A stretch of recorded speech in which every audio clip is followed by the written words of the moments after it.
Gravitational field intensity क्या होगी, और उसके बाद हम लोगों ने एक सेमी इनफाइनाइट लिया था। एक एंड तो इन्फिनिटी पर है, दूसरा एंड कहीं फाइनाइट पोजीशन पर है जो कि नॉन है हमारे लिए। उसके लिए तो मैं डायरेक्शन की बात कल रहती थी, डायरेक्शन कैसे हम फाइंड आउट करें, बिकॉज तो हमने फॉर्मूला कैलकुलेट किया है ना, due to a line linear distribution of mass. Point P है, इस पॉइंट पर दो फील्ड होंगे, एक होगा perpendicular component that will be G lambda by A,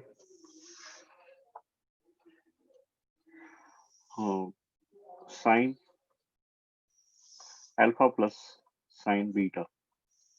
sine alpha beta क्या है बताओगे जरा मुझे, अल्फा बीटा क्या है? अल्फा बीटा सबसे पहले ऐसे करना है कि इस पॉइंट से उस लाइन लीनियर डिस्ट्रीब्यूशन के ऊपर एक नॉर्मल ड्रॉ करना है। ये नॉर्मल ड्रॉ कर दिया। अब उस लीनियर डिस्ट्रीब्यूशन के एक्सट्रीम्स हैं, ये एक्सट्रीम्स हैं point A and point B. Suppose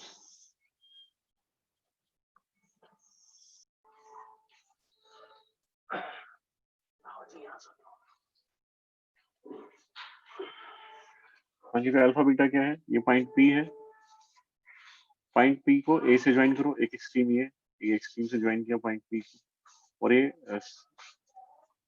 another extreme इनसे ज्वाइन करेंगे, तो ये जो एंगल से अल्फा एंड बीटा है, ये हमें फाइंड करना है। लीनियर डिस्ट्रीब्यूशन में सिर्फ मतलब इंपॉर्टेंट जी लैम्डा बाई ए तो हमें डायरेक्ट मिल ही जाएगा, जी नॉन है, डिस्टेंस में मिल जाएगा, लैम्डा भी दिया हुआ होता है, अल्फा और बीटा बस तुम्हारा इतना सा काम है। फिर परपेंडिकुलर कंपोनेंट आ जाता है, perpendicular to the linear distribution itself. एक पैरेलल कंपोनेंट था G lambda by A cos alpha minus cos beta, मतलब दोनों का डिफरेंस, और इसका मोड लेना है तुम को, मोड, क्योंकि नेगेटिव वैल्यू नहीं लेनी है। इलेक्ट्रिक ग्रेविटेशनल फील्ड एक वेक्टर क्वांटिटी, नेगेटिव साइन का मतलब डायरेक्शन से होता है, और डायरेक्शन हम लोग मैनुअली कैलकुलेट कर लेंगे। अभी हमें सिर्फ इतना पता लगा दो कंपोनेंट ये हो गए, ठीक है। उसके बाद डायरेक्शन कैसे देखेंगे, देखो डायरेक्शन कैसे लिखनी होती है। सपोज कि ये हमारा एक लाइन डिस्ट्रीब्यूशन है, ये लेंथ एल है, पॉइंट यहाँ पर है, पॉइंट यहाँ पर है, ये एल बाई फोर है, और पॉइंट जो है वो इससे नीचे थ्री एल बाई फोर है। नॉर्मल के नीचे वाली length three L by four है, ऊपर एल बाई फोर है, ये डिस्टेंस ए है। तो ये angle alpha beta, alpha and beta ये हो गए, ये अल्फा ये बीटा। मैं इसका फील्ड का डायग्राम यहाँ बना रहा हूँ, देखते रहना ध्यान से, बिल्कुल सेम लेंथ हम लेते हैं।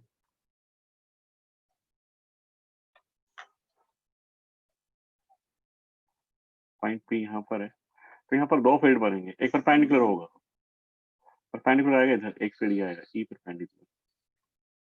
हमेशा मास की तरफ होता है, अट्रैक्शन होता है टुवर्ड्स द मास। पैरेलल में दो केस हो सकते हैं, ऊपर भी जा सकते हैं नीचे भी जा सकते हैं, पैरेलल मतलब ये होता है। अब हमें कौन सा ले रहे हैं, हमें उस साइड लेना है कि नॉर्मल के ऊपर लेंथ ज्यादा है नीचे लेंथ ज्यादा है, उसी साइड आएगा। लेंथ किस साइड जाए, अट्रैक्शन होगा ना, तो अब ऊपर वाली लेंथ अपनी साइड का कंपोनेंट, ऊपर वाली लेंथ जो है अपनी साइड का कंपोनेंट लेके आती है, ये इसका कंपोनेंट मान लो ये बनता है ये, और नीचे वाली लेंथ का कंपोनेंट ये है। अल्टीमेटली किसका कंपोनेंट बड़ा आएगा, कंपोनेंट किसका बड़ा होगा, नीचे वाली लेंथ का, है ना। तो नेट रिजल्टेंट देखेंगे इन दो का रिजल्टेंट देखेंगे, क्योंकि ऑपोजिट डायरेक्शन में इन दो का रिजल्टेंट देखेंगे, तो नेट आएगा हमारा, नेट हमारा आता है, नेट हमारा डाउनवर्ड है ई पैरेलल। अगर मैं कैलकुलेट करना चाहूँ तो E parallel is equal to G lambda by ए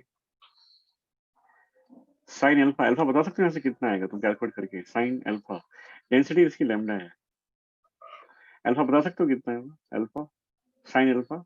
ये राइट एंगल ट्राइंगल, देखो ये right angle triangle,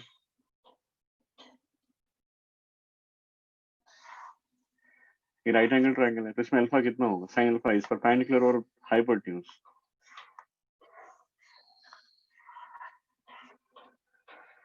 sine alpha is perpendicular और हाइपोटेन्यूज। अल्फा जिस ट्राइंगल में एनक्लोज होता है उस ट्राइंगल का परपेंडिकुलर है एल बाई फोर, और हाइपोटेन्यूज एल स्क्वायर बाई 16, है ना, L square by 16 plus A square. Sine alpha समझ में आया कैसे लिखा है, sine alpha perpendicular, perpendicular hypotenuse, hypotenuse ये साइड है इसकी, और ये साइड हो गई L square by 16 plus A square, perpendicular L by four, hypotenuse A, ठीक है। Sin beta is again in this right angle triangle is same perpendicular hypotenuse, or this time perpendicular is 3l by 4 and hypotenuse is 9l square by 16 plus a square.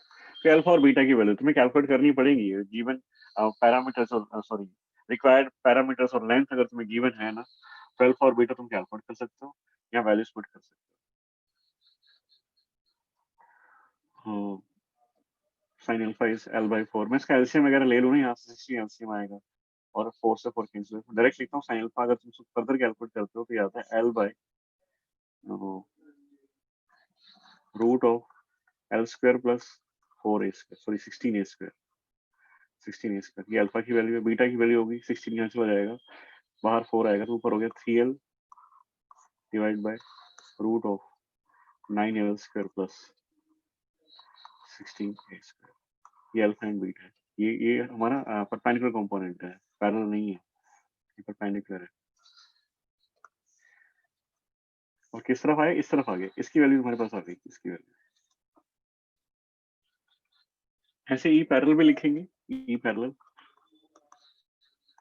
Ji lambda by A base और hypotenuse cos alpha लिखना तो base is a तो ए और hypotenuse तो same है ना hypotenuse same है यही होगा ये L square bye 16 plus A square इसके एलसीएम लेके लिखिए 16 ए स्क्वायर हो गया और 16 बाहर आएगा तो बाय 4 आएगा बाहर बाहर 4 ऊपर चला जाएगा तो 4a बन जाता है ये 4a root of L square plus 16 A square ये कॉस की वैल्यू कैलकुलेट कर सकते हो तुम आराम से राइट एंगल ट्रायंगल से खुद से कर रहे ना अगर समझ में नहीं भी आ रहा है तो भी 3l or base in this right angle triangle base is same a hypotenuse is this one 9l square by 16 plus a square whole root तो हम इसको लिख सकते हैं 9l square plus 16a square root और 16 बाहर आएगा तो 4 हो जाएगा 4 फिर ऊपर जाएगा तो 4 तुम चाहो तो कॉमन भी ले सकते हो हालांकि ये एल और ए में काफी बड़ा एक्सप्रेशन हो गया है तो ई नेट अगर हमें कैलकुलेट करना हो ना ई नेट जो इन दोनों का square E perpendicular square plus E parallel square whole root कितना हो जाएगा ई परपेंडिकुलर स्क्वायर तो ये जी लैम्डा बाय ए सब में से कॉमन आ गया है ना ये तो सब बाहर ही आ जाएगा रूट से रूट इसका स्क्वायर है ना L square by L square plus 16a square plus इसका स्क्वायर पूरे का स्क्वायर ये रूट और ये plus 3l root of 9l square plus 16a square इस पूरे का square plus G lambda A by तो बाहर चला गया और 4a by root of L square plus 16a square plus 4a by root of 9l square plus 16a square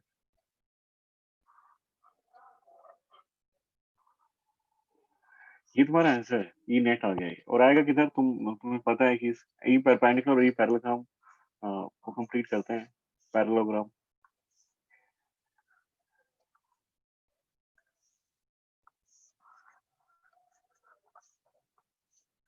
ये point यहाँ लेते हैं ये पॉइंट ये ई परपेंडिकुलर है ये ई पैरेलल है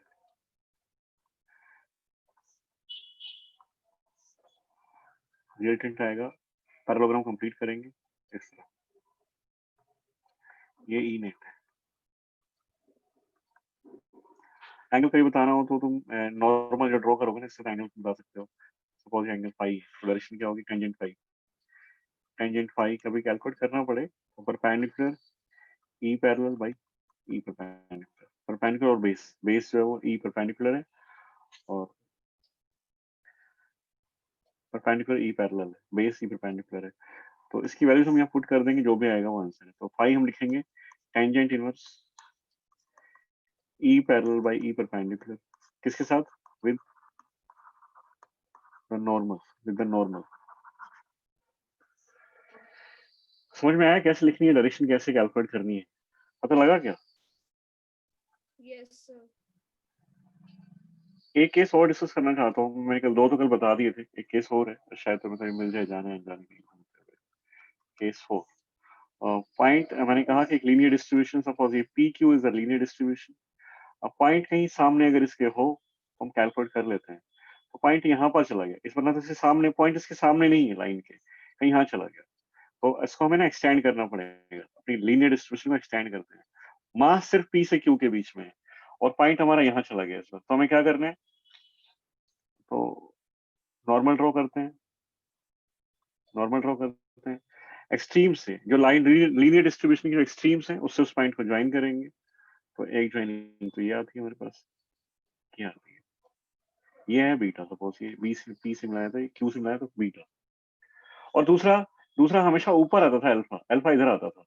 इस बार क्या हुआ, वो पी जो है ना नीचे आ गया, वो सामने नहीं है उसके लाइन के, तो हमारा अल्फा, अल्फा ने क्या किया, अल्फा यहाँ पर, अल्फा ये है इस पर, तो अपनी साइड किसने चेंज की, अल्फा ने या बीटा ने? साइड किसकी चेंज हुई है, अल्फा की या बीटा की? अल्फा। अल्फा की चेंज हुई है। तो हमें क्या करना है, जो अपनी साइड चेंज करे ना उसको नेगेटिव साइन पुट कर देंगे, उस एंगल में नेगेटिव लगा देंगे। मतलब मैं ये कहना चाह रहा हूँ कि E perpendicular this time, E perpendicular will be G lambda by A sine alpha plus sine beta हुआ करता था, अल्फा ने अपनी साइड चेंज की तो sine of minus alpha plus sine beta, और E perpendicular is equal to G lambda by A, क्योंकि sine of minus sine alpha होता है, फोर्थ क्वाड्रेंट में साइन नेगेटिव होता है, तो minus sine alpha plus sine beta. Ultimately ये answer आता है तुम्हारा, ई परपेंडिकुलर कंपोनेंट चेंज हो गया। ई पैरेलल की अगर बात करें तो g lambda by A cos alpha minus cos beta, ये मोड था, मोड लेना होता है। तो कॉस ऑफ माइनस अल्फा क्या होता है, वो कॉस अल्फा ही रहता है, उसमें कोई फर्क नहीं पड़ता, cos alpha minus cos beta. मतलब पैरेलल कंपोनेंट सेम रहता है, पैरेलल कंपोनेंट में फर्क नहीं पड़ा, उतना ही आया, पर परपेंडिकुलर कंपोनेंट चेंज हो गया, चेंज भी क्या हुआ, कम हो गया। ठीक है, तो एक सेकेंड, देखिए, तो ये ई परपेंडिकुलर और ई पैरेलल, ई परपेंडिकुलर हो गया g lambda by A minus sine alpha plus sine beta, E parallel ये हो गया। और तरीका वो, अगर हमें डायरेक्शन लिखनी हो तो मैं एक बार फिर से बता देता हूँ डायरेक्शन कैसे लिखते हैं। सपोज ये हमारी लेंथ थी, पॉइंट मैंने यहाँ भेज दिया इस पर, पॉइंट ए और ये पॉइंट लीनियर डिस्ट्रीब्यूशन जो पी से क्यू तक है ऑफ डेंसिटी लेमडा। ठीक है, तो परपेंडिकुलर कंपोनेंट हमेशा इधर ही आता है, नॉर्मल कह लो, ये एक्सटेंडेड वायर है ना हमारा, extended length of the distribution है, तो ई परपेंडिकुलर ये हो गया। ई पैरेलल, ई पैरेलल होगा पॉइंट ए के इस साइड होगा या फिर डाउनवर्ड डायरेक्शन में होगा, तो ये उस तरफ होता है जिस तरफ लेंथ ज्यादा होती है, ऊपर की तरफ लेंथ है ही नहीं इस बार, तो कहाँ आना चाहिए फिर, ये कहाँ आना चाहिए इसको, डाउनवर्ड्स। डाउनवर्ड ही आएगा, तो ये ई पैरेलल कंपोनेंट है हमारा, ये ई पैरेलल कंपोनेंट है। कितना होगा वो मैंने साइड में लिख दिया है ना। नेट अगर देखना हो, नेट अगर देखना हो तो उसका पैरेललोग्राम कंप्लीट करते हैं, और ये नेट है।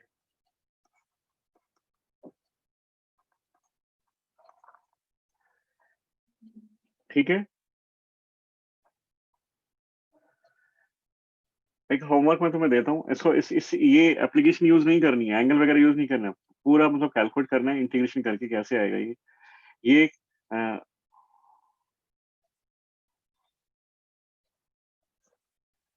लाइन लीनियर डिस्ट्रीब्यूशन है पॉइंट ए से बी तक, पॉइंट ए से बी तक ऑफ लेंथ एल, ये लेंथ एल है।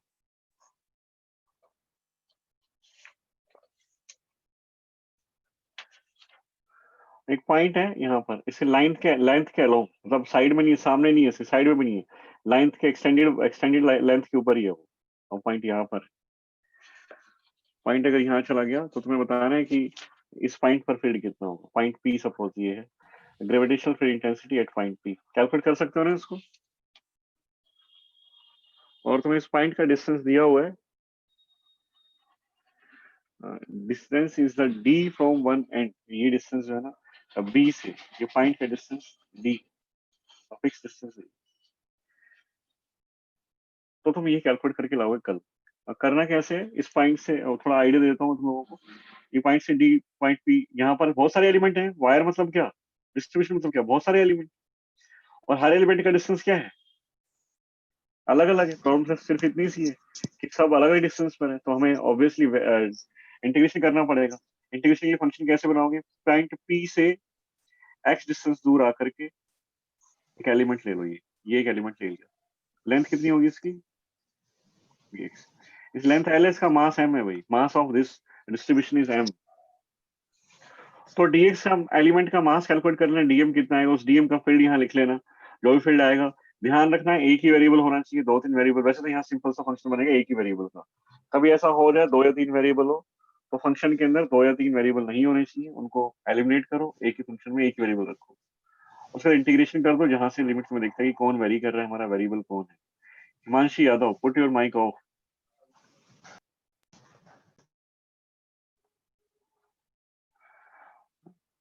तो x डिस्टेंस पर एक dx एक एलिमेंट लिया, उस dx की वजह से हम यहाँ फील्ड लिखेंगे, तुम्हारा होमवर्क है, कल करके ले आना, ठीक है। आज मैं स्फेरिकल बॉडीज पर आना चाहता हूँ, spherical bodies.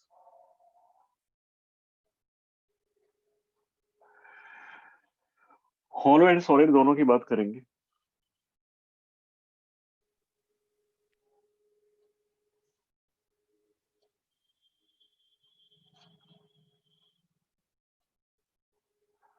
Gravitational field intensity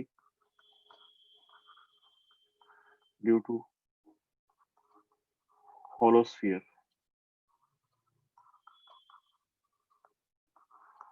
of mass m and radius r।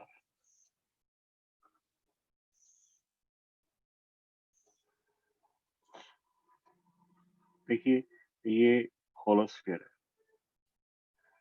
इसका रेडियस है r, मास m। 3 केस बनते हैं इसमें। फील्ड कहाँ कैलकुलेट करना चाहते हो? एक तो हो सकता है कि 2 केस ले लेते हैं, inside and outside, inside outside and the surface.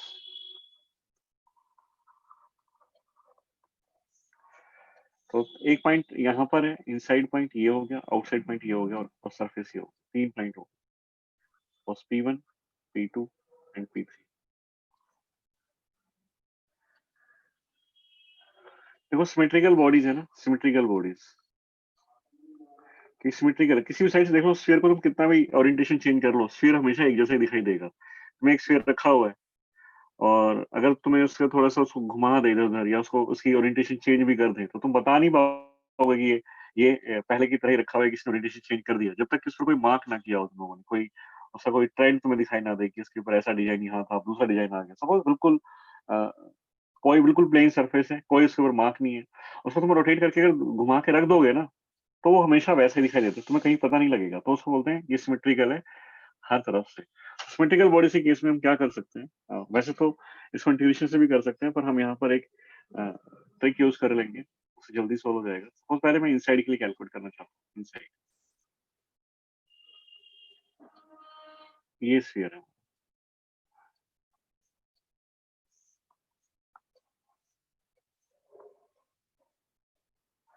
ये स्फीयर है, तो ये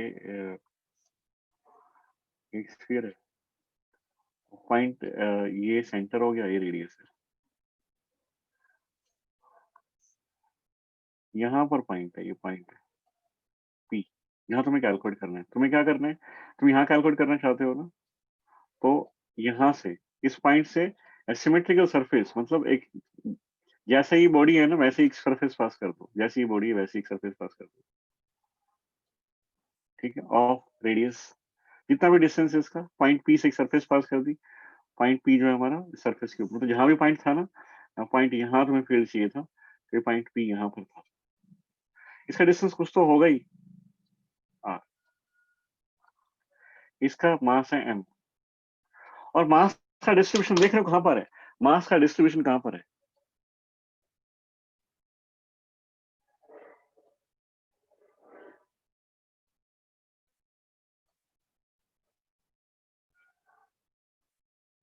वॉल्यूम वॉल्यूम, होलोस्फीयर अंदर, तो होलो मतलब क्या होता है, सरफेस पे डिस्ट्रीब्यूटेड है। पूरा मास सरफेस के ऊपर है, पूरा मास सरफेस के ऊपर है, डिस्ट्रीब्यूटेड है, सरफेस एरिया है ना इसका।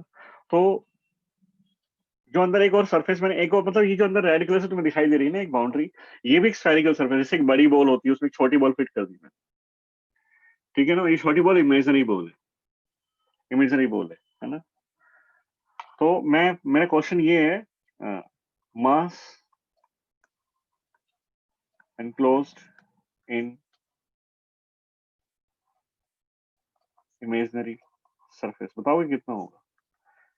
एक बड़ी बॉल थी जिसका सारा मास सरफेस के ऊपर था, उसमें तुमने छोटी बॉल फिट कर दी, इमेजिनरी बॉल है, इस बॉल का खुद का मास नहीं है, जो इमेजिनरी बॉल है। जो बड़ी बॉल थी ना, उस बड़ी बॉल का कितना मास उस इमेजिनरी सरफेस के अंदर एनक्लोज होता है, वो मैं तुमसे पूछ रहा हूँ, कितना मास एनक्लोज होगा, कितना मास एनक्लोज हुआ है। 0. जीरो मास, जीरो मास, कोई मास एनक्लोज नहीं हुआ, सारा का सारा मास सरफेस पर है, और सरफेस जो है वो इमेजिनरी सरफेस के बाहर है, एनक्लोज नहीं हुआ है उसमें मास।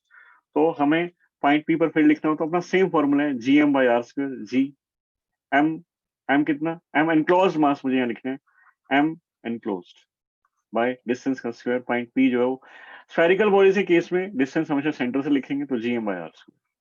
कितना आया भाई आंसर,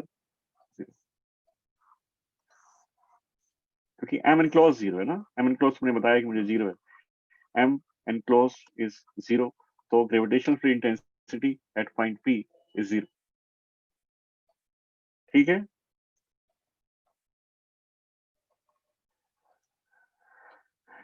प्रॉब्लम है इसमें कुछ, समझ क्लियर हो गया ये। तुम्हें एक सरफेस पास कर रही है, इमेजिनरी सरफेस जो कि सिमेट्रिकल होगी उस बॉडी से, जैसी वो बॉडी वैसी सरफेस पास करनी है, और उस पॉइंट पर फील्ड हमें लिखना है, तो इमेजिनरी सरफेस के एनक्लोज मास चेक करना है कितना है।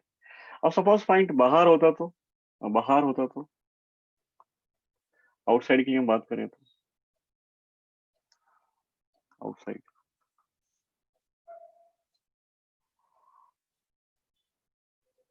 रेडियस तो आर है, और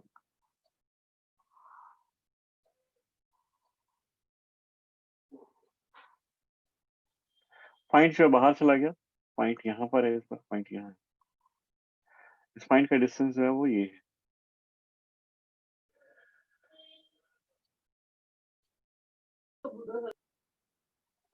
ये डिस्टेंस जो है कैपिटल स्मॉल आर है। तो मास एनक्लोज बताओगे इस पर कितना, ये हमारे बॉडी है, ये हमारी बॉडी है, और ये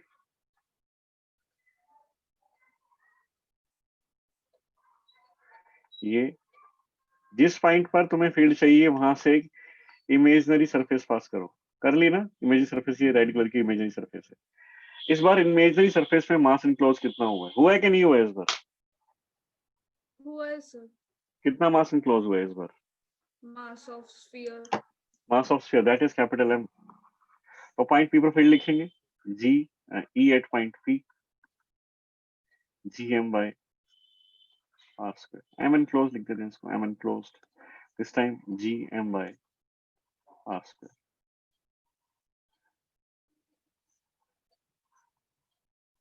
ये आउटसाइड के लिए हो गया। सरफेस, सरफेस के लिए क्या करेंगे ब्रो, सरफेस पर क्या करेंगे, सरफेस के लिए कुछ नया करने की जरूरत नहीं है, मैं कहता हूँ कि, और surface, if this point outside point shifted to the surface, then this R becomes equal to capital R, या नहीं। Yes, sir. If outside point P shifted to the surface,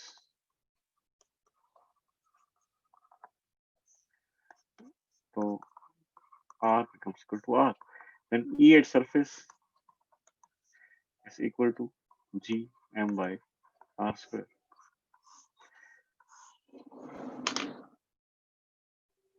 ठीक है।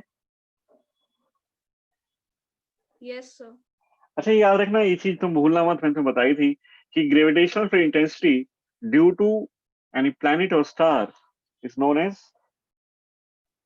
Acceleration due to gravitation. Acceleration due to gravity, है ना। हम वहीं पर switch कर जाएंगे, हम लोग वहीं पर स्विच करेंगे। एक बार मैं इसका ग्राफ प्लॉट कर देता हूँ। अब मुझे जो एक्सप्रेशंस मिले होलोस्फीयर के लिए, those R E inside is zero, अंदर अगर हम हैं तो किसी पॉइंट पर इनसाइड फील्ड जीरो होता है, ई एट सरफेस, सरफेस अगर मैं देखूं तो g मास ऑफ बॉडी और square of radius, and e outside g m by distance का स्क्वायर।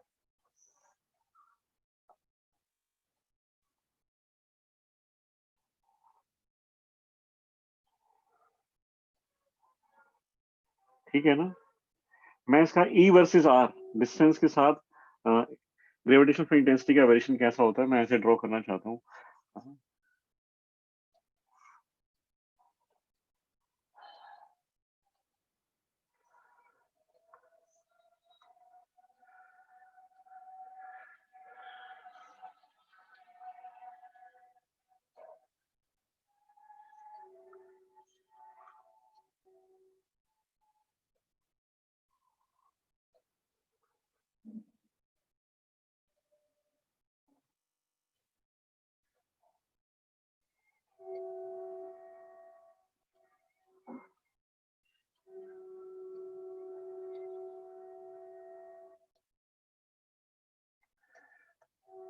यहाँ पर सेंटर है ना, सेंटर करस्पॉन्डिंग हम ओरिजिन ले रहे हैं, यहाँ पर ओरिजिन है, और जो सरफेस है, सरफेस का डिस्टेंस यहाँ से हम ड्रॉ कर देते हैं।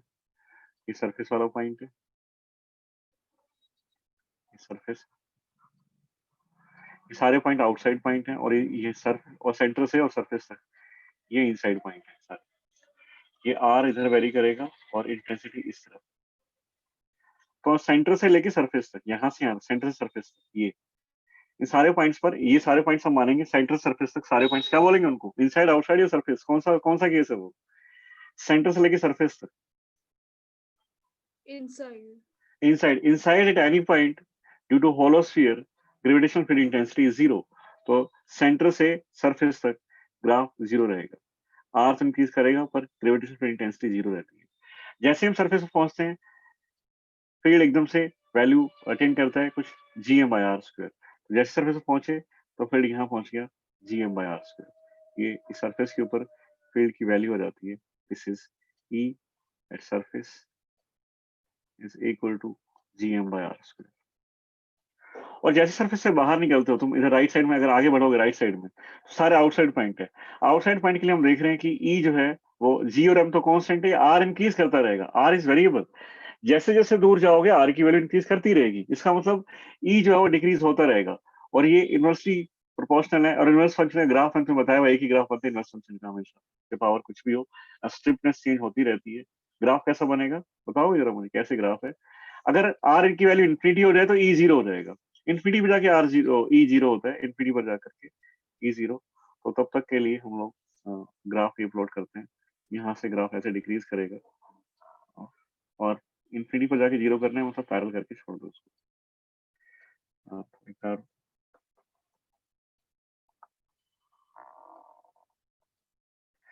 और ये ई आउटसाइड का ग्राफ है तुम्हारा, दैट इज gm/r²। ये है ई इनसाइड, दैट इज 0। ठीक है, Yes, sir. आगे बढ़े। ये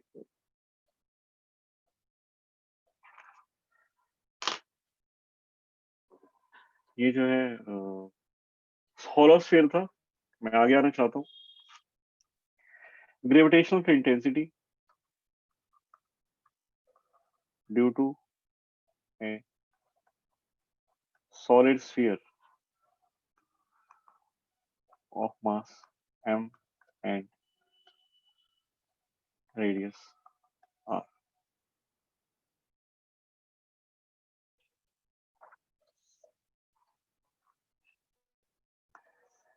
तो वही तीन केस यहाँ भी बनेंगे, इनसाइड सॉलिड स्फीयर है, इनसाइड आउटसाइड एंड सरफेस, तीन केस यहाँ भी बनेंगे।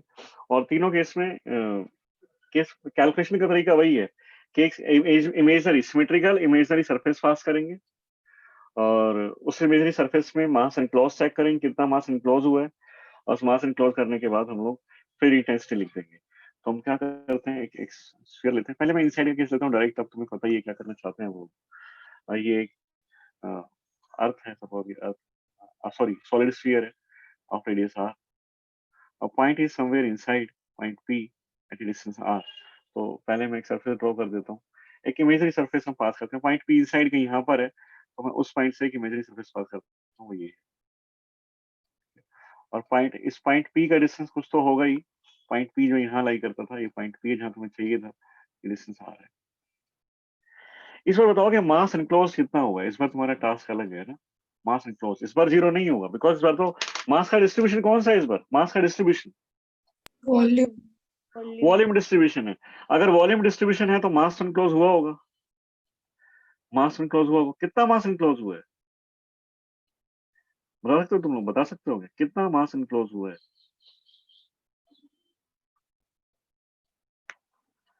कैलकुलेट कर लो अपनी नोटबुक पर, मैं 1 मिनट का वेट कर लेता हूँ, तुम बता दो मुझे, क्योंकि इससे बाकी तो GM/R² लगा रहे हैं, काम सिर्फ इतना सही है, तुम बता दोगे तो अच्छा है। देखो एक बार नोटबुक पेन उठाकर क्या आता है, मास एनक्लोज कितना आता है, जल्दी से बताओ, शाबाश। 3m r² into r²। 3m, हाँ जी, पता लगा कैसे लिखा है ये, मास एनक्लोज इज, पता लगा। अच्छा, ये पूरा वॉल्यूम है ना, पूरा वॉल्यूम अगर हम देखें तो हमें ये तो पता लग गया, तुम लोगों ने मुझे बताया कि सारा मास ना यहाँ पर पूरा वॉल्यूम में मास है, ये मास है पूरा। तो वॉल्यूम में मास से पूरा वॉल्यूम है कितना, पूरा वॉल्यूम कितना है? Complete volume is 4/3πr³ of the body. वो मास कंटेन करता है m। 1 अगर है तो मास कितना होगा, 1 अगर है तो मास होगा m/4/3πr³।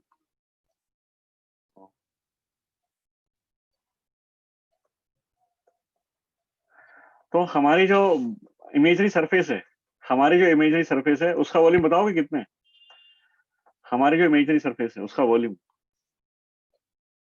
4/3 4/3 4/3π small r³। तो जो हमें हमें जो वॉल्यूम चाहिए वो वॉल्यूम ये है, जिसका हमें मास चाहिए वो वॉल्यूम ये है। इस वॉल्यूम का मास कम है, सॉरी इस वॉल्यूम का मास, हाँ इस वॉल्यूम का मास कम है और वॉल्यूम भी कम है, तो मास भी कम हो गया। तो उसको लिखना चाहता हूँ कि 4/3 एक πr³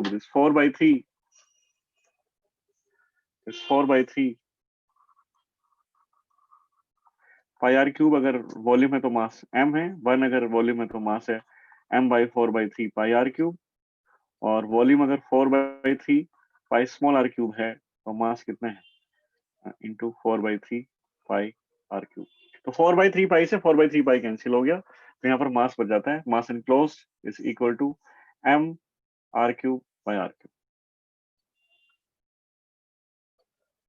तो E8 point P is equal to G m enclosed by r²। G m enclosed कितने, m/r³ r²/r³। E8 point P किधर होगा, r³ नीचे, r² नीचे, स्मॉल r²।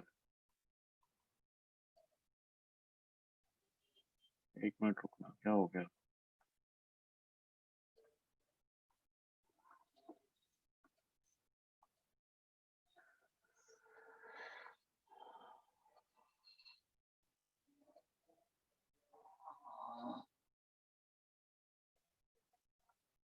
हाँ जी, EP is r³ से r², gm/r³ एंड r।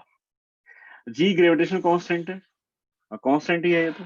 मास उस body का मास है जिसका तुम फील्ड कैलकुलेट करना चाह रहे हो इनसाइड द टाइनी पॉइंट, और r रेडियस है। तो ये सारी चीजें फिक्स है, पता है, ये सारी चीजें फिक्स है, ये सब फिक्स है। तो ये r पर डिपेंड करता है, E is directly proportional to r। Inside the tiny point, inside के लिए हम कैलकुलेट कर रहे हैं, केस फर्स्ट था inside the tiny point E is directly proportional to r, और ये सब कांस्टेंट है। डायरेक्शन बताओगे, डायरेक्शन क्या होगी? डायरेक्शन में तो बताया था कि रेफरेंस पॉइंट से उसके पोजीशन वेक्टर के ऑपोजिट डायरेक्शन में इस तरफ होगी डायरेक्शन। तो उसको लिखते हैं टुवर्ड्स द सेंटर। अच्छा डायरेक्शन में ऊपर भी मेंशन करनी चाहिए, ये वेक्टर लगा देते हैं। ये जो है ऊपर GM/r सरफेस पर देखेंगे तो भी कहाँ रेफरेंस पॉइंट हमारा क्या है, ओरिजिन है, तो पॉइंट P पर फील्ड जो इधर आएगा E, तो लिखेंगे इसको टुवर्ड्स सेंटर, टुवर्ड्स, तो हमेशा सेंटर की तरफ ही आता है, टुवर्ड्स सेंटर। और इनसाइड की डायरेक्शन क्या आएगी, 0 हो तो डायरेक्शन होगी ही नहीं।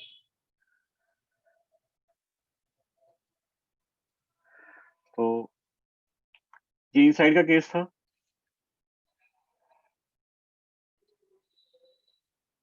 GM/r क्यों, आउटसाइड के लिए देखें, आउटसाइड के लिए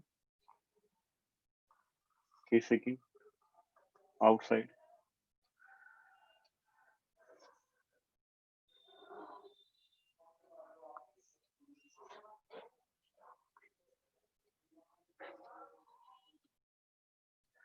तो ये रेड जो है वो हमारी इमेजरी सरफेस है, ये इमेजरी सरफेस,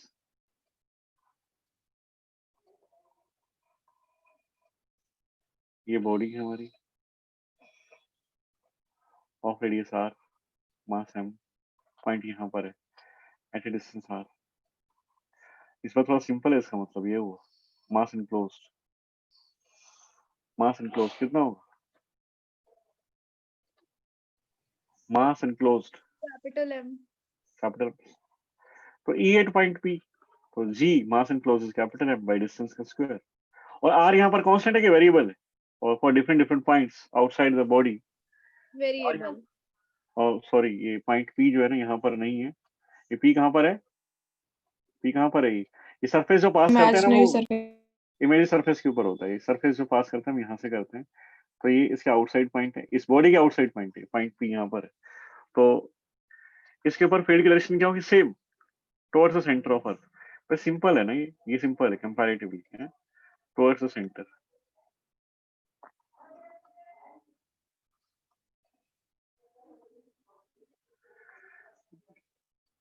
सरफेस के लिए क्या करोगे, for surface, for surface outside point P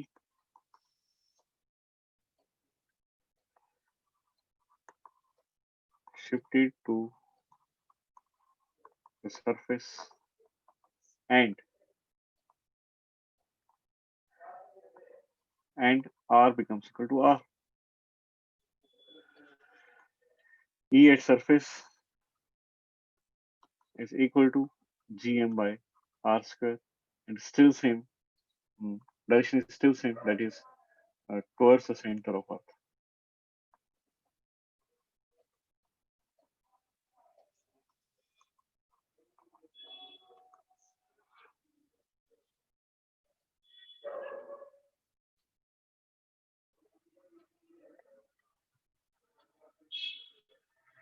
E is directly proportional to R, E is inversely proportional to square of distance.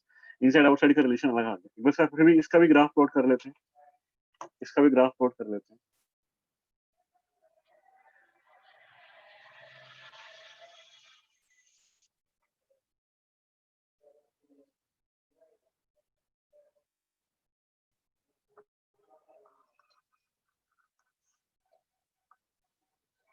E inside is G M by R cube R.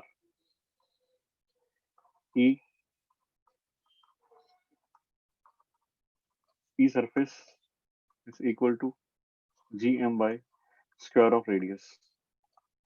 E outside GM by square of distance.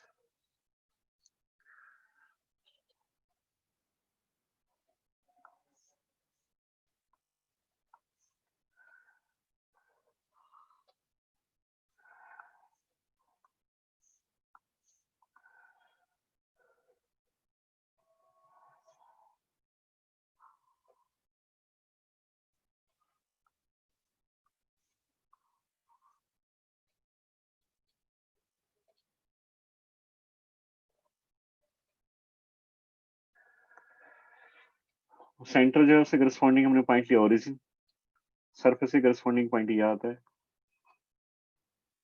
Surface, ये सारे point inside हो गए, ये सारे point outside, इधर R increase करेगा इधर। For inside, E inside is directly proportional to R, बाकी सब कांस्टेंट है, GM by R cube, GM by R cube, ये तीनों पैरामीटर कांस्टेंट है, एक मास है बॉडी का, एक रेडियस है बॉडी का, और एक जी ग्रेविटेशनल कांस्टेंट है, तीनों कांस्टेंट रहते हैं। इनसाइड जो है E is directly proportional to R, at surface a fixed value gm r square is all three parameters are constant, इसका मतलब ये E सरफेस पर फिक्स वैल्यू है कोई, और E आउटसाइड जो है वो gm by r square है, जो कि inversely proportional to the square of the distance होता है। तो आउटसाइड के लिए पहले प्लॉट कर देते हैं, क्योंकि आउटसाइड अगर मैं लिखूं तो आउटसाइड का ग्राफ हमारा मिलता है हमें, आउटसाइड इज 1/r स्क्वायर। तो सरफेस से लेकर के सरफेस पर मान लेते हैं ये वैल्यू मिल जाती है हमें, सरफेस पर ये वैल्यू मिलती है सरफेस के ऊपर, E surface GM by R square, और आउटसाइड के लिए ग्राफ ये आ गया, तो कुछ सेम ग्राफ है आउटसाइड पर। तो ई इनसाइड चेंज हो गया, ई इनसाइड अगर देखें तो डायरेक्टली प्रोपोर्शनल टू आर आता है। एट सेंटर देखेंगे सेंटर पर कितना आया था, मैं वहीं लिख देना चाहिए, वहीं लिख देता हूँ। ई एट सेंटर बताओ कितना होगा, E at centre for centre value of R is कितनी होगी, ई एट सेंटर के 0, value of R at centre is 0, तो ई एट सेंटर इज 0। तो ग्राफ सेंटर से सेंटर पर हमारा ओरिजिन है ना, तो ओरिजिन पर फील्ड की वैल्यू 0 है, उसके बाद डायरेक्टली प्रोपोर्शनल टू आर है, इसका मतलब यहाँ से ग्राफ स्टार्ट होगा और सरफेस तक जाएगा।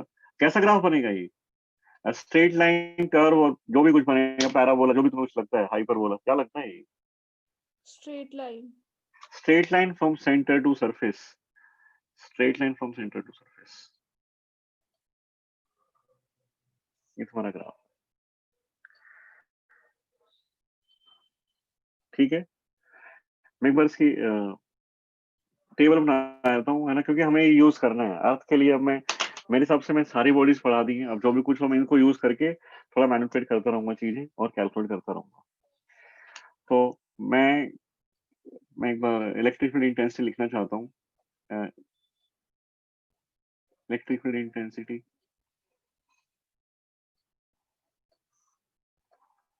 hollow sphere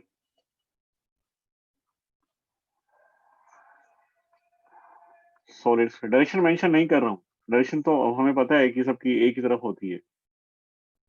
पहला पॉइंट है inside, electric field intensity hollow sphere की 0, और इसका क्या आएगा, G M by R cube into R. Surface hollow sphere हो या सॉलिड स्फीयर हो, सरफेस के केस में फिर दोनों का सेम रहता है। Outside G M by R square, outside का distance G M by R square. फिर दोनों जो हमने कैलकुलेट किया ना वो सब इतना सही था वैसे ही, मतलब एक ही जगह फील्ड की वैल्यू डिफरेंट आती है इनसाइड, बाकी सब सेम रहते हैं, ठीक है।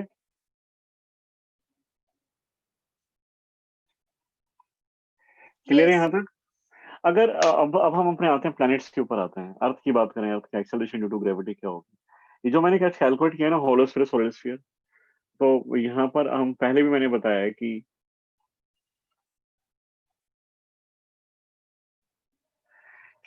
Gravitational field intensity due to a planet is known as acceleration due to gravity of that planet. तो उसके लिए हम प्लैनेट की बात करें तो प्लैनेट को हम ट्रीट करेंगे सॉलिड स्फीयर, प्लैनेट्स को हम ट्रीट करेंगे सॉलिड स्फीयर। तो हम कैलकुलेट करना चाहते हैं acceleration due to gravity of earth. वैसे तो किसी प्लैनेट की कर सकते हो, तो मास नोन होना चाहिए, उसका रेडियस पता होना चाहिए, तुम किसी का भी कैलकुलेट कर सकते हो, पर हम यहाँ पर अर्थ का कैलकुलेट करेंगे, अर्थ। तो acceleration due to gravity of earth, तो अर्थ क्या है, earth will be treated as solid sphere. तो बस वो फॉर्मूला यूज कर लेंगे हम, हमें कुछ नया करना नहीं है, ठीक है ना। तो पहले तो हम कैलकुलेट करते हैं at surface,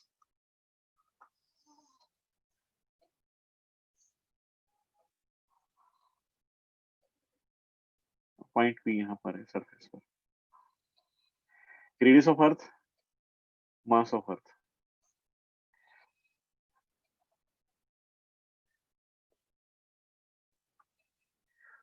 radius of earth कितना होता है, radius of earth 6.4 to 10 raised to power 6 meter.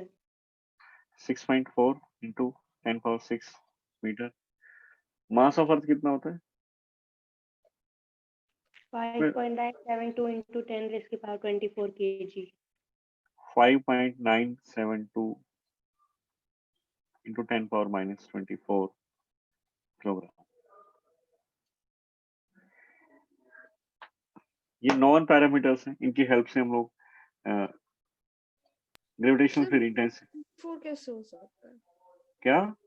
-24 कैसे हो सकता है? +24 ई ग्रेविटेशनल फील्ड। अब इसको ई जो है ना, इसको हम लोग जी भी लिख देते हैं ना फिर तो, क्योंकि यही तो एक्सेलरेशन ड्यू टू ग्रेविटी है, तो जी है ये सीधा सीधा। कहाँ पर है ये? सरफेस पर, G at surface. Gravitational field intensity is known as acceleration due to gravity. Surface के केस में कैलकुलेट कर रहे हो तो acceleration due to gravity at the surface will be G mass of earth और रेडियस ऑफ अर्थ का square.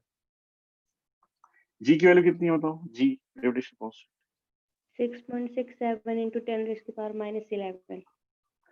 6.67 into 10 power minus 11 into mass of earth 5.972 into 10 power 24 divided by RE 6.4 into 10 power 6 whole square. This Z at surface is equal to approximately equal to 9.8 meter per second square. इसी को बोलते हैं,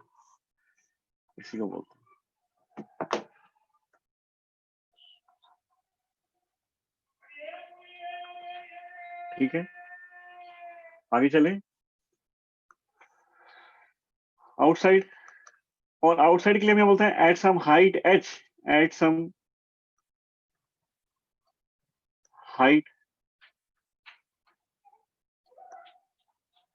height h from surface। Suppose ये height from surface h है, radius इसका RE है।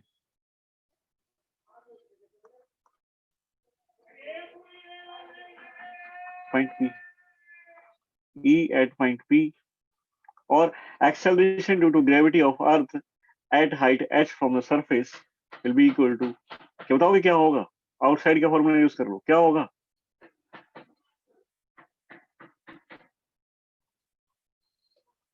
क्या होगा ये? gm by square of distance. Distance कितना है पॉइंट P का? g mass of earth RE plus H. RE plus h whole square. तो g at some height h is, अच्छा ऊपर देख रहे हो तुम लोग gm by r स्क्वायर है ना, ये फॉर्मूला तुम याद भी कर सकते हो। This gm by r square मैं यहाँ लिख रहा हूँ क्योंकि कैलकुलेटेड है ना ये, तो मैं यहाँ लिख देता हूँ इसको। दिस इज 9.8 और ये g, इसको g बोलते हैं। gme by r square is g, small g। g at height h is gme by re plus h whole square. तो हम क्या कर सकते हैं यहाँ से, gme by re यहाँ से कॉमन लेते हैं दोनों से। अगर मैं re कॉमन लेता हूँ तो यहाँ पर बच गया 1 प्लस h by re, ठीक है ना? कॉमन ले लिया, उस कॉमन लेने के उसको बाहर लेके आएंगे तो स्क्वायर होके बाहर आएगा, वही आ जाता है। और ये क्या बन गई है? ठीक है, gme by r square, this is g at surface divided by 1 plus h by re whole square. So g at some height h, g at surface 1 plus h by re whole square. G at surface 1 plus h by re power minus 2. ये g at some height h आ गया।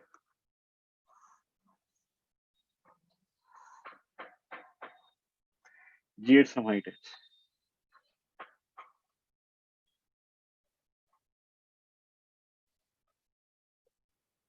ठीक है।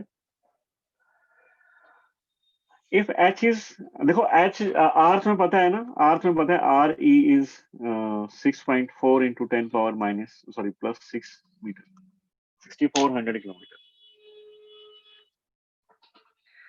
और अगर earth surface तुम्हारी height, तुम पूछ रहे हो कि अर्थ सरफेस से 1 मीटर ऊपर कितनी ग्रेविटी होगी, 2 मीटर ऊपर कितनी होगी, 5 मीटर, 10 मीटर, 50 मीटर, 100 मीटर, ये हाइट जो है ना 100 metre, 200 metre is very small in comparison to radius of earth. तो 1-2 मीटर को तुम क्या लेते हैं, रेडियस सरफेस पर ही मान लेते हैं।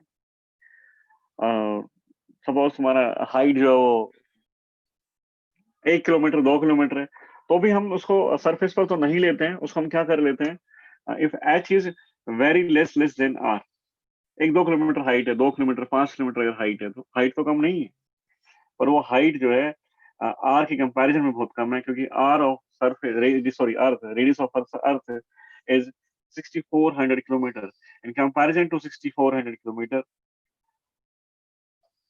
the height 1 kilometer 2 kilometer 5 kilometer 10 kilometer is very small. So in that case, if मैं लिखता हूँ if h is less than re, तो using binomial theorem, पहले बताया होगा मैंने, क्या लिख सकते हैं हम लोग, using binomial theorem gs 1, बस में अगर ये ऐसे बाइनोमियल यूज करनी हो ना, ये 1 है और ये h by re है, तो इसको आगे शिफ्ट कर देते हैं 1 minus 2h by re, और बाकी सब टर्म इग्नोर कर दी मैंने क्योंकि वो बहुत स्मॉल नंबर है, h इसलिए। अब ये तुम यूज तो कर सकते, देखो ये भी यूज होगा और ये भी यूज होगा for very small Heights.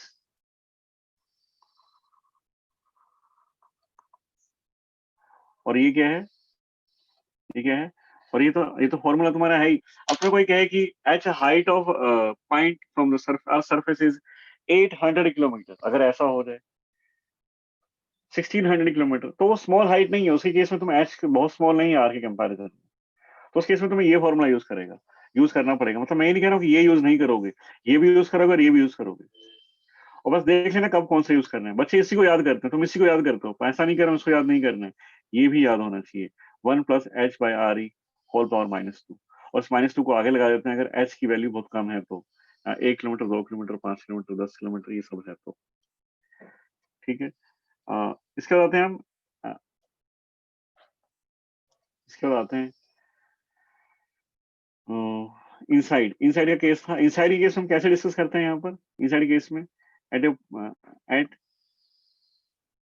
Acceleration due to gravity, ऊपर क्या हेडिंग डाली हुई है मैंने, acceleration due to gravity of earth at first case हो गया एट सरफेस, सेकंड केस हो गया आउटसाइड, जिसको आउटसाइड को हम लोग अर्थ के रेफरेंस से बोलते हैं एट सम हाइट h, और इनसाइड के लिए क्या बोलेंगे, इनसाइड के लिए क्या बोलोगे, एट सम डेप्थ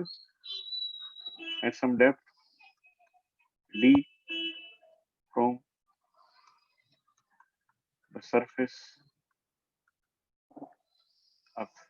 तो ई इनसाइड का फॉर्मूला हमें सॉलिड सरफेस सॉलिड बॉडी के लिए पता है gm/r, ये हमें पता है आउटसाइड के लिए। और मैं इसका डायग्राम बनाऊं तो मुझे क्या दिखाई दे रहा है कि ये एक ये सपोज हमारी अर्थ है, पॉइंट P यहाँ पर है एट डिस्टेंस d, सॉरी ये इनसाइड का केस है ना, आउटसाइड का नहीं, इनसाइड के लिए फॉर्मूला क्या था सॉलिड का, इनसाइड के लिए सॉलिड का formula E inside g m/r³ into r। r is the distance, r क्या है, distance of point from centre. क्या लिखेंगे इसको, बताओ क्या होगा, ई इनसाइड, और यहाँ पर हम बोल रहे हैं उसको g acceleration due to gravity at some depth d is equal to g mass of earth cube of radius re cube of radius, ये सेंटर है, re³ mass of earth radius of earth का cube, and r बताओगे कितना है यहाँ पर, r is the distance of point from the centre, यार कितना है, re minus d, re-3, बहुत बढ़िया, gme/re², मैं इसको ऐसे लिखता हूँ re-d/re।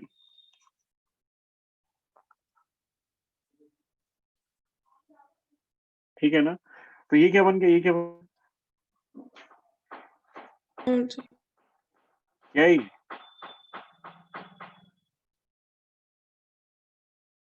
gme/r², gme/r², this special parameter it is gravitational intensity due to Earth at the surface. तो ये G at surface है, and G at surface is 9.8 gs into 1 minus d by r. ये किसी डेप्थ d पर अगर तुम्हें check करना हो तो एक्सेलरेशन ड्यू टू ग्रेविटी आता है. कल जो डेरिवेशन कराए थे वो, आज जो डेरिवेशन कराए हैं वो सारे डेरिवेशन अच्छे से लिख करके देख लो. कल लिखे होंगे उनको दोबारा लिख लेना 2-3 बार. उसके बाद तुम न्यूमेरिकल्स की प्रैक्टिस कर सकते हो जहां से चाहो वहां से. एक्सपेरिमेंट 30 क्वेश्चंस अराउंड है. तुम पहले एलएन और अपना डीसी पाने कर लो. 30 क्वेश्चंस करने में तुम्हें 2 दिन लगेंगे. लास्ट के 2 दिन मैं चाहता हूँ तो उनको दे दो. ठीक है, अच्छे क्वेश्चंस हैं वो. और आज की क्लास यहीं पर ओवर करते हैं. मैं फिर से रिपीट कर रहा हूँ, आगे की जो क्लासेस है ना, इन पिछली 2 क्लासेस पर डिपेंड करता है तुमने कितना काम किया. 2-3 क्लासेस जो हुई है, रिंग का फील्ड कितना है, डिस्क का कितना है, और होलो स्फीयर, सॉलिड स्फीयर हमने पढ़ाया. अर्थ तो हालांकि उसी की एप्लीकेशन बना दी हम लोगों ने, कुछ नया नहीं सीखा. कल मैं थोड़ा और अर्थ के बारे में डिस्कस करूंगा. डेंसिटी की टर्म्स में अर्थ की ग्रेविटेशनल वैल्यू क्या होगी, ग्रेविटी की वैल्यू क्या होगी, और रोटेशन ऑफ अर्थ की वजह से ग्रेविटी की वैल्यू पर क्या फर्क पड़ता है ना. तो हाइट का इफेक्ट हमने देखा, ऊपर जाएंगे तो ग्रेविटी कम हो रही है, नीचे जाएंगे तो ग्रेविटी कम हो रही है ना. g at some height h, is g at surface into 1 plus h by re whole power minus 2. g at surface is gs surface, ये मैक्सिमम है, ये मैक्सिमम वैल्यू होती है भाई, ये maximum. gs is maximum and gd is equal to gs into 1 minus d by re, है ना.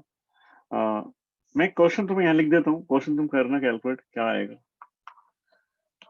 सारे डेरिवेशन करके देखना. कल तुमने रोटेशन का होमवर्क नहीं भेजा, कुछ बच्चों ने भेजा है, बहुत सारे बच्चों का नहीं आया है. वो भेज देना, रोटेशन कर लेना, सारे डेरिवेशन लिख के देख लेना.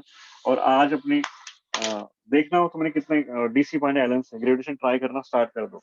अगर तुम्हें लगे कि अब तक वो नहीं हुआ, gm1m2 by r स्क्वायर, कल gm1m2 by r स्क्वायर के बारे में बात करेंगे. और देखना कि वो gm1 by m2 m1 by m2 gm1m2 by r square जो 5 मिनट का रहता है सर, और सारी बातें हो चुकी है. इसके बाद में फोर्स पर तो कम टाइम लगाऊंगा, ग्रेविटेशनल फोर्स पर तो मेरा मेन टाइम मैं लगाना चाहता हूँ ग्रेविटेशनल पोटेंशियल के ऊपर. तो कल हम ग्रेविटेशनल पोटेंशियल डिस्कस करेंगे. पहले हम अर्थ का कुछ केस डिस्कस करेंगे, उसके बाद ग्रेविटेशनल फोर्स, और कल ही हम लोग ग्रेविटेशनल पोटेंशियल स्टार्ट कर देंगे. इस वीकेंड तक ग्रेविटेशनल पोटेंशियल कंप्लीट कर दूंगा मैं. संडे तुम्हारी क्लास होगी, ऑफ नहीं होगा. ठीक है. और मंडे कैप्लस लॉ वगैरह ये सब, तो मतलब मोस्ट प्रोबेबली कैप्लस लॉ वगैरह में 2 या 3 क्लास बताता हूँ. तो वेडनेसडे तक मेरा ग्रेविटेशन कंप्लीट हो जाएगा, जितना तुम्हें रिक्वायरमेंट है. इतना तुम्हें रिक्वायरमेंट थी भी नहीं जितना मैंने बताया, पर फंडामेंटली स्ट्रॉन्ग करने के लिए ये सारी नॉलेज होना जरूरी है. क्योंकि अगर हमें ग्रेविटेशन फील्ड अगर समझ में आ जाता है ना, तो फोर्स और पोटेंशियल इसी की एप्लीकेशन है. इसी को यूज करके हम लोग फील्ड और पोटेंशियल लिख सकते हैं. तो कल से मैं फोर्स और पोटेंशियल लिखने की स्टार्ट करूंगा. फोर्स कैसे लिखेंगे फील्ड को यूज करके, पोटेंशियल कैसे लिखेंगे फील्ड को यूज करके, कल बात करेंगे. लास्ट में बस मैं ये बताना चाह रहा हूँ कि जी एट सरफेस जो मैक्सिमम वैल्यू होती है, हाँ तुम कैलकुलेट क्या करके लाओगे.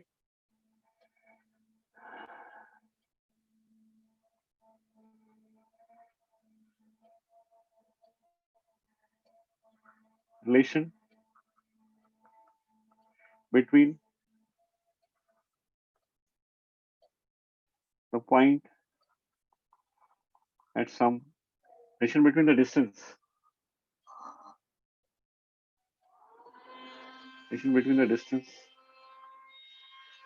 of point outside the earth, अर्थ के बाहर कोई पॉइंट है, एंड इनसाइड द अर्थ. एक पॉइंट आउटसाइड है,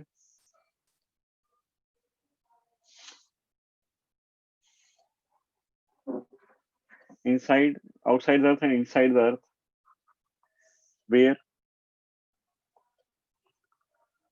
हालांकि तुम्हें मिल जाएगा ये क्वेश्चन, पर इससे तुम सोच पाओगे कि मैं कहना क्या चाह रहा हूँ, है ना. Where acceleration due to gravity is same, where value of acceleration due to gravity is same. तो आज की क्लास ओवर करते हैं. मैक्सिमम वैल्यू जी की होती है सरफेस के ऊपर.